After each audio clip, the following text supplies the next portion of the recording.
We're in this lockdown mania for 2 years, right? I think for 1 year, we were all kind of still Americans. Like, oh, we're in this together, and this is really awful, and da-da-da.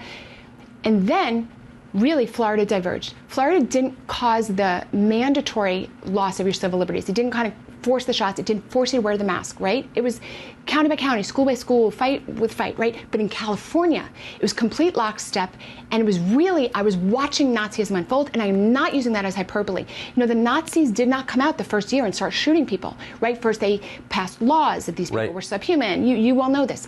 So I was living in Beverly Hills, and I'll never forget this. One day, we walk into a very shishi, fancy, upscale grocery store, and I'm not wearing the mask. But when I went to pay, I put the mask on, just, you know, because I just want to get through, right? So the guard is holding up a phone and says, I saw that you don't have a mask on. And I'm confused. I'm like, well, let me just pay for my food. I've got my mask on.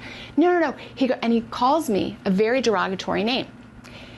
And it was almost coming to blows, but I'd already been arrested by January 6th, and I didn't want to go there because I just wanted to dump my food.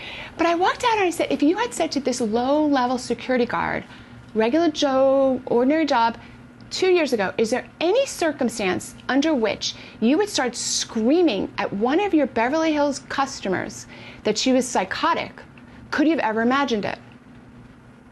I'm sorry, I was watching Nazism unfold. Another year. Well, also, could you ever imagine a rental cop yelling at a practicing physician about medical guidance? Yeah. Like the rental cop knows better than you. Like, it's like so crazy. It's hard to believe. But that nastiness, that aggressiveness that we saw, like on flight attendants, for example, the empowering of people controlling other people. At the end of the day, people like to control other people, right? Wives like to control husbands. Husbands like to control wives. Parents like to control kids. People like to control other people. So the Bill of Rights enshrines that you can't control another person. That's basically what it is. It's like you stay over here and I stay over here, and you know the government's job is to like make sure you don't bother him and he doesn't bother you. That's really what it is. That all went out the window with the lockdowns. All of a sudden, you had random people becoming citizen cops, preventing you from living your life, doing ordinary things.